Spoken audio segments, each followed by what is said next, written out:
Qu'est-ce que c'est qu'un parc? C'est un outil de protection et d'aménagement du territoire. Vous me direz, il y en a plein. Oui, mais celui-là, il est quand même axé principalement vers les communes rurales. Aujourd'hui, en tant que maire ruraux, c'est peut-être pas mal qu'on en parle aujourd'hui.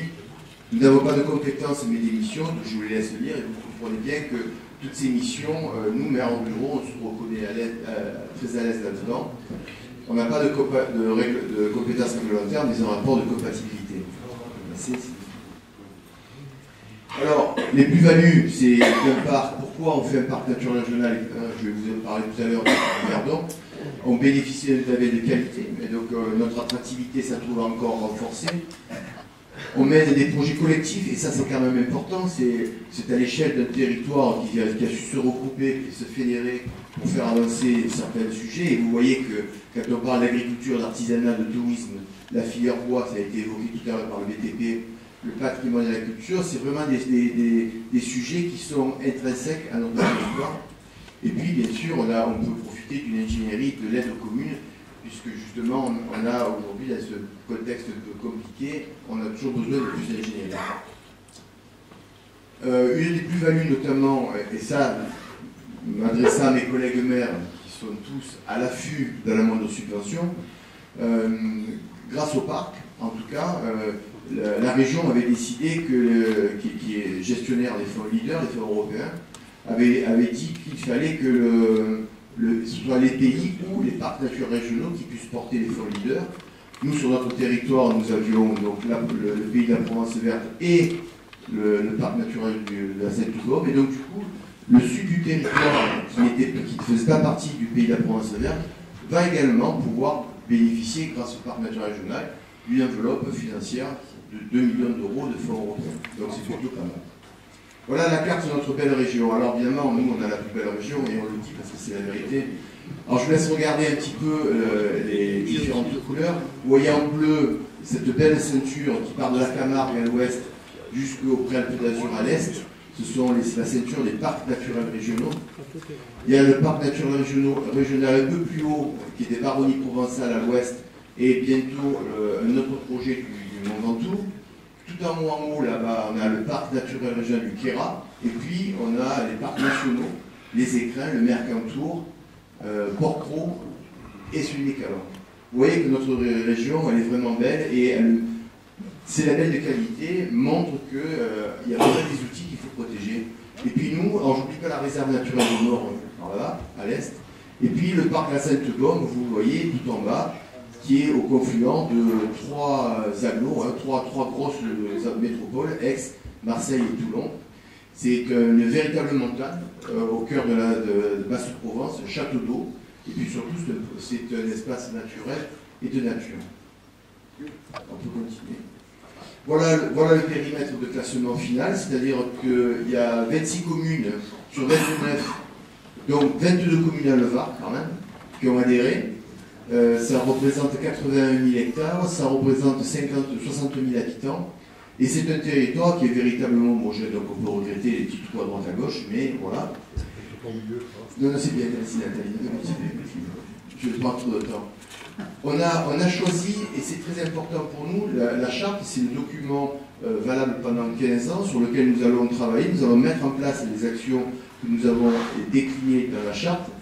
Et on a décidé, parce que ça nous paraît très important, d'inscrire le paysage au cœur du projet. Et toutes les ambitions thématiques que vous voyez défiler dessous, dans ces ambitions thématiques, on prendra toujours en compte la notion de paysage, parce que malgré tout, c'est là-dessus qu'on peut se reconnaître sur nos paysages, et il convient vraiment de les mettre au cœur du projet.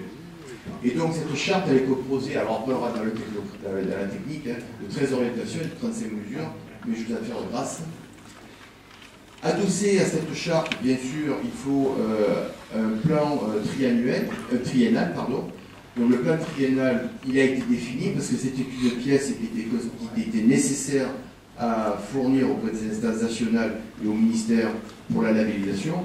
Et elle est adossée, bien entendu, à un budget. Le budget annuel du parc, c'est 1,5 million d'euros.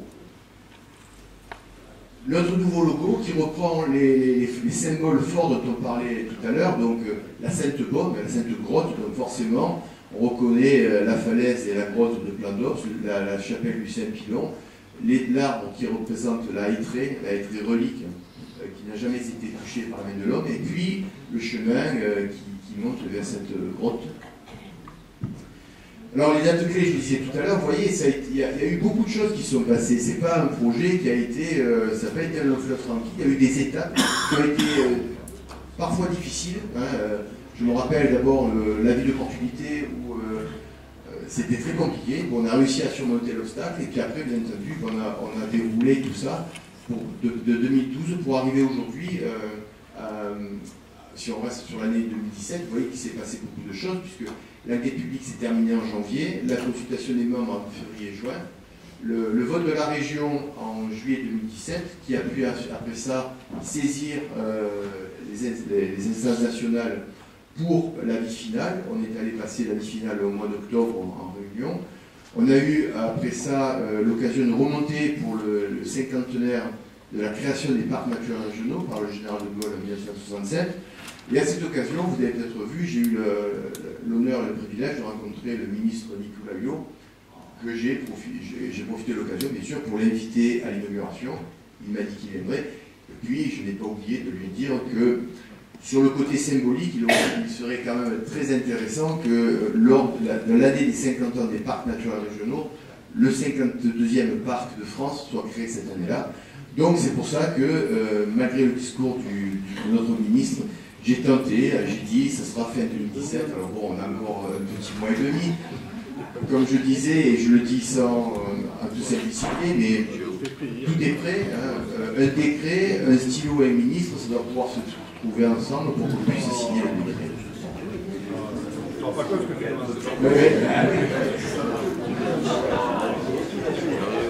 En tout cas, on le souhaite. Juste pour terminer, quelques documents que je vous invite, pour ceux qui sont intéressés à aller télécharger, voir. Notamment, il y a un petit film qui est plutôt un film institutionnel, qui dure une vingtaine de minutes, qui a été fait à destination des conseils municipaux pour les aider dans leurs décisions. Donc vous verrez, c'est plutôt sympa. Et ce qu'on a vu, c'est que chaque fois qu'on l'a présenté à un conseil municipal, les gens nous ont dit « Oh, mais c'est beau, mais c'est chez vous. C'est juste chez vous. » Donc c'est ce que vous voyez là, vous le redécouvrez à travers le film, mais en fait, le parc naturel régional, ce n'est jamais que chez vous. Voilà. Je crois que c'est terminé. Vas-y. Voilà. Je vous remercie de votre attention.